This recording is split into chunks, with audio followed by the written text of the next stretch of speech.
দর্শক শুভেচ্ছা, আমন্ত্রণ চট্টগ্রাম 24-এ। বৃহত্তর চট্টগ্রামের সব খবর নিয়ে আপনাদের সাথে আছি আমি জুবাইর মঞ্জুর। চট্টগ্রামের পাহাড়তলীতে দুর্বৃত্তের ছুরিকাঘাতে রিফাত নামে এক ইলেকট্রিক মিস্ত্রি খুন হয়েছে। সকালে আব্দুপাড়া এলাকায় বাসা থেকে ডেকে নিয়ে এই হত্যাকাণ্ড চালায় দুর্বৃত্তরা। স্বজনরা জানায়, বিশ্বকাপ খেলা দেখে গভীর রাতে ঘুমায় রিফাত। কয়েকজন ডেকে নিয়ে তার হাঁটুর পেছনে ছুরি দিয়ে জোরালোভাবে আঘাত করে। পুলিশ জানায়, পূর্ববিরোধের জেরে হত্যাকাণ্ড। আঘাতের পর ব্যাপক রক্তক্ষরণের কারণেই মৃত্যু হয় রিফাতের। হত্যাকারীরা মাদক ব্যবসার সাথে জড়িত, তাদের শনাক্ত করা হয়েছে। ধরতে অভিযান চালানোর কথা জানান পাহাড়তলী থানার ওসি মোহাম্মদ নুরুল আফসার।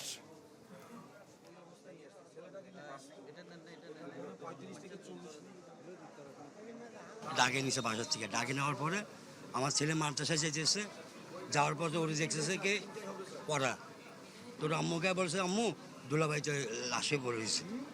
না, তাদের বিরুদ্ধে ওইরকম ইয়া নাই, তো এমনি উচ্ছৃঙ্খল ছেলে পেলে আর কি, এগুলা অত ভালো ছেলে না। এইটুকু সিরিয়াসলি ট্রাই করতেছি, ইনশাল্লাহ আইডেন্টিফাই করছি, ধরে ফেলবো ইনশাল্লাহ।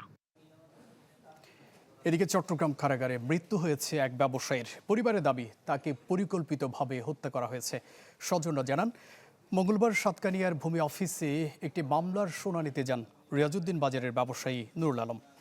পরে তাকে আটক করে চট্টগ্রাম থেকে যাওয়া পুলিশের গোয়েন্দা শাখার একটি দল। রাতে কারাগারে তার মৃত্যু হয়। এজন্য প্রতিপক্ষ আরিফকে দায়ী করে পরিবার। তবে সাতকানিয়া থানার ওসি মোহাম্মদ জাহাঙ্গীর আলম জানান, নুরুল আলমের বিরুদ্ধে 2014 সালের একটি বিস্ফোরণ আইনে মামলা রয়েছে। ওই মামলায় তাকে গ্রেফতার করা হয়। তবে কিভাবে মৃত্যু হয় সে সম্পর্কে কিছু জানাতে পারেননি ওসি। অবশ্য জানান, নুরুল আলম আওয়ামী লীগের রাজনীতির সাথে জড়িত ছিলেন।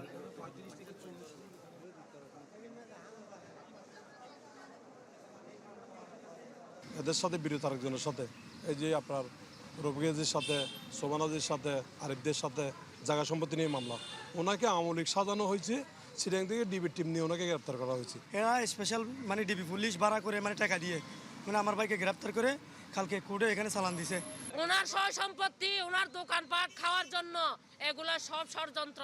আমার ভাইয়ের নামে কোনো মামলা নাই। 24 সালের একটা মামলা সে সাসপেক্ট ছিল, সেই মামলাটাকে আমরা অ্যারেস্ট করেছি, বা ডিবি টিম তাকে অ্যারেস্ট করেছে। ডিবি এটা হচ্ছে আপনার মারামারি মামলার সাথে বিস্ফোরক আইনের মামলা।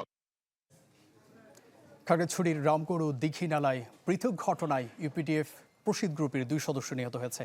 এ ঘটনায় আহত অবস্থায় আটক করা হয়েছে একজনকে। জব্দ করা হয়েছে AK-47 রাইফেল। পুলিশ জানায়, সকাল 10টার দিকে রামগড়ের প্রেমতলা নামক এলাকায় অভিযানে গেলে আইনশৃঙ্খলা বাহিনীর সাথে গোলাগুলির ঘটনা ঘটে। এ সময় ববিন ত্রিপুরার মৃত্যু হয়। আহত হয় মংসানু মার্মা। তার কাছে পাওয়া যায় AK-47 রাইফেল। অন্যদিকে আধিপত্য বিস্তারকে কেন্দ্র করে দীঘিনালার বাবুছড়ার মরুগড়া এলাকায় জেএসএস ও ইউপিডিএফের মধ্যে গোলাগুলি হয়। এই ঘটনায় নিহত হয় সুজন চাকমা। ইউপিডিএফের জেলা সংগঠক অঙ্গ মার্মা এগুলোকে হত্যাকাণ্ড উল্লেখ করে সুষ্ঠু বিচার দাবি করেন।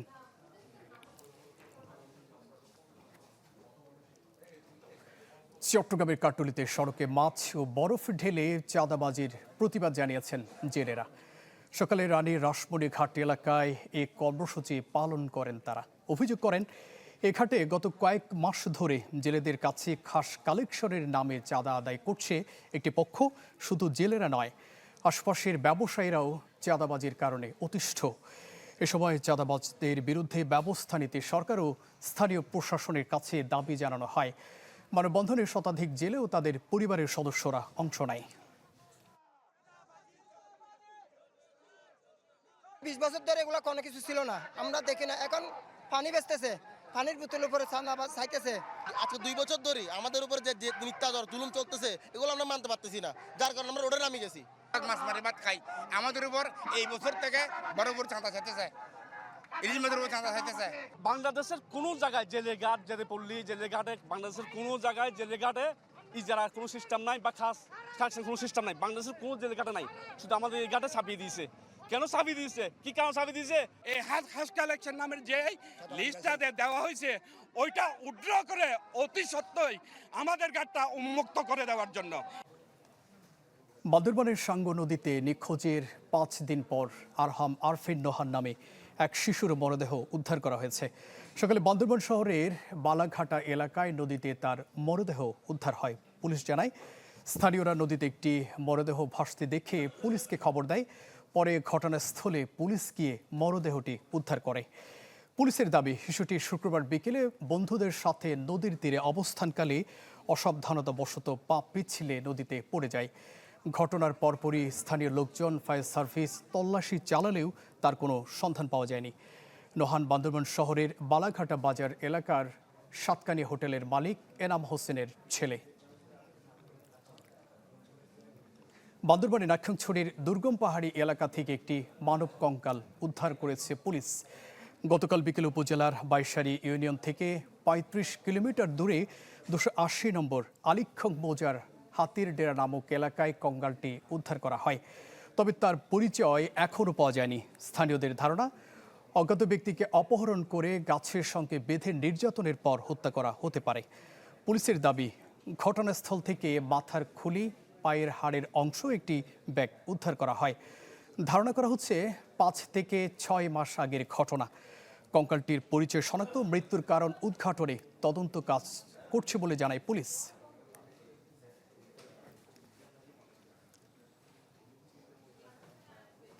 তেরো বছর ধরে অনেকটা অভিভাবকহীন পর্যটন শহর কক্সবাজারের গুরুত্বপূর্ণ একটি সড়ক, যেখানে লাগেনি উন্নয়নের ছোঁয়া, পড়েনি একটি ইটও। ফলে চলাচলের অযোগ্য হয়ে পড়েছে মাত্র 2 কিলোমিটার দৈর্ঘ্যের সড়কটি। এতে দুর্ভোগে 3 ওয়ার্ডের 50,000 মানুষ। কোথাও গর্ত, কোথাও জমে আছে পানি, আবার কোথাও সড়কের চিহ্ন বোঝাই কঠিন। গত 13 বছর ধরে এমন করুণ অবস্থায় পড়ে থাকলেও একটা ইটও পড়েনি সড়কটিতে। সংস্কারের ছোঁয়া না পাওয়া সড়কটি এখন ব্যবহারযোগ্য হয়ে পড়েছে। অথচ এটি কক্সবাজার শহরের অত্যন্ত গুরুত্বপূর্ণ রাস্তা, যা শহরের কালোর দোকান থেকে শুরু হয়ে পাহাড়তলি লাইট হাউস হয়ে মিলিত হয়েছে কলাতলি সড়কে, যার দৈর্ঘ্য 2.14 কিলোমিটার। একসময়ের কাঁচা রাস্তাটি 2013 সালের দিকে পাকা করে পৌর কর্তৃপক্ষ, কিন্তু ঠিকাদার প্রতিষ্ঠানের অনিয়ম ও পৌরসভার তদারকির অভাবে জোড়াতালি দিয়েই সে সময় কাজটি হয়েছিল, যা নির্মাণের বছর না পেরোতেই নষ্ট হতে শুরু করে। এরপর 13 বছরেও সড়কটিতে সংস্কারের ছোঁয়া লাগেনি। ফলে দুর্ভোগ মাথায় নিয়েই প্রতিদিন অন্তত 10 থেকে 12,000 মানুষ যাতায়াত করে এই সড়কে। কয়েকশোবার মাপজুপ করেছে, কিন্তু উন্নয়নের কোনো ছোঁয়া দেখা যাচ্ছে না। আমাদের এই রাস্তাটা দুর্ভোগ খুব কষ্টজনক ব্যাপার। আমরা বিগত 17 বছর ধরে শুনতেছি এই রাস্তার টেন্ডার হচ্ছে, যাতায়াত করার কষ্ট হইতেছে, স্কুল মাদ্রাসায় যাওয়া যাচ্ছে না, গাড়ি উল্টে পড়ে যাচ্ছে নানান দমদমায়। বর্ষাকাল আসলে আমাদের বেহার দশা হয়ে যায়। আর মানুষের মাদ্রাসায় আসলে, স্কুলে আসলে বাচ্চাদের জন্য কষ্ট হয়।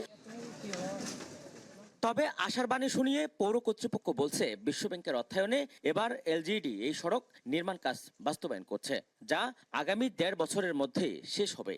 এলাকাবাসী যদি সহযোগিতা করেন, তাহলে যেখানে 3 মিটার বা 4 মিটার আছে, ওই জায়গায় আমরা 5 মিটারও করতে পারবো। যেহেতু আমাদের প্রজেক্টে সর্বোচ্চ 6 মিটার পর্যন্ত আমরা ধরা আছে।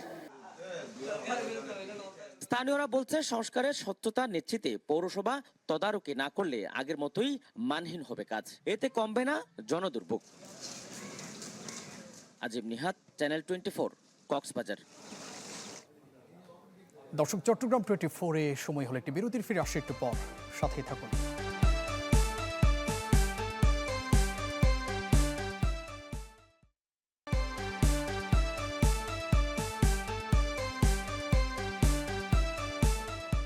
আবারও স্বাগত চট্টগ্রাম 24-এ। 4 দশকেও সুষ্ঠু বর্জ্য ব্যবস্থাপনা গড়ে ওঠেনি খাগড়াছড়ি পৌরসভায়।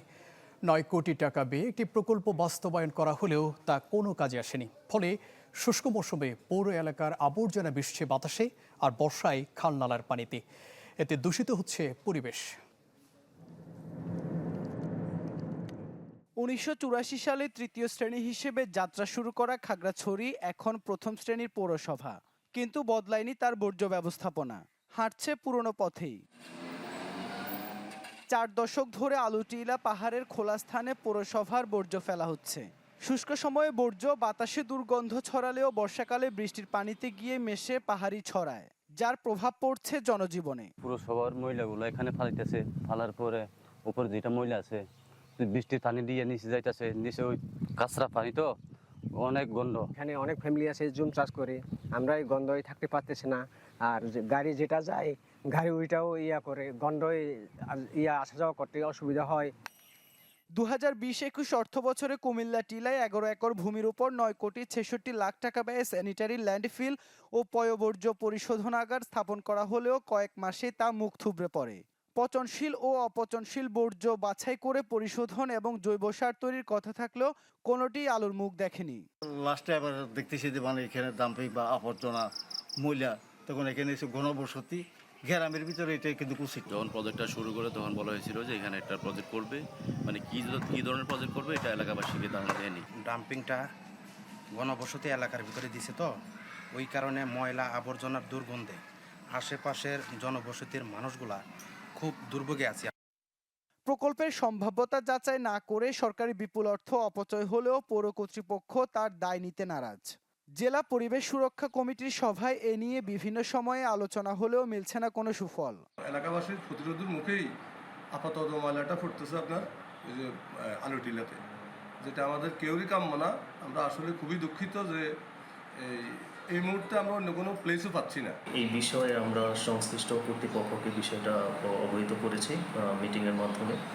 আশা করছি সংশ্লিষ্ট কর্তৃপক্ষ সহ পরিবেশ অধিদপ্তর যদি প্রয়োজন মনে করে এই বিষয়ে প্রয়োজনীয় ব্যবস্থা গ্রহণ করবে। আমরা এটা একটু সুস্থ ব্যবস্থাপনার জন্য কার্যক্রম হাতে নিচ্ছি এবং ইতিমধ্যেই পৌরসভা যিনি প্রশাসক আছেন তাকেও এই বিষয়ে নির্দেশনা প্রদান করা হয়েছে। খাগড়াছড়ি পৌরসভার 9টি ওয়ার্ড থেকে প্রতিদিন গড়ে 10 টন বর্জ্য সংগ্রহ করেন পরিচ্ছন্নতা কর্মীরা। Desk report, channel 24। রাঙামাটিতে বিনামূল্যে মেডিকেল ক্যাম্প ও ওষুধ সামগ্রী বিতরণ করেছে বিজিবির বরকল হরিণা জোন। সকালে বিজিবির ক্যাম্পে দায়িত্বপূর্ণ তাকলঘাট এলাকার অসহায় ও সুবিধা বঞ্চিত জনগণের মাঝে এই চিকিৎসা সেবা প্রদান করা হয়।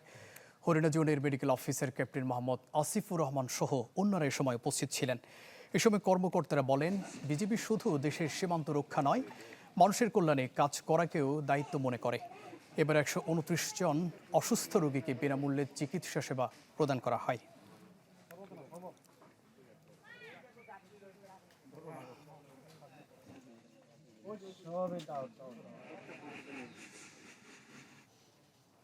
বান্দরবানে অনুষ্ঠিত হয়েছে সামাজিক নিরাপত্তা সেবা উৎসব। সকালে বান্দরবান সদর উপজেলা পরিষদের মিলনায়তনে এই উৎসবের আয়োজন করে চট্টগ্রাম বিভাগীয় সমাজ সেবা কার্যালয়। এতে বক্তারা বলেন, সামাজিক নিরাপত্তা কর্মসূচির মাধ্যমে সমাজের সুবিধা বঞ্চিত, অসহায় ও পিছিয়ে পড়া জনগোষ্ঠীর জীবনমান উন্নয়নে সরকার কাজ করে যাচ্ছে। এ ধরনের সেবা উৎসবের মাধ্যমে সমাজসেবা অধিদপ্তরের বিভিন্ন কার্যক্রম ও সুযোগ সুবিধার সম্পর্কে আরও জানতে পারছেন সাধারণ মানুষ। অনুষ্ঠানে জেলা প্রশাসক সানিউল ফেরদৌস, সমাজসেবা অধিদপ্তরের চট্টগ্রাম বিভাগীয় পরিচালক শহীদুল ইসলামের সময় উপস্থিত ছিলেন।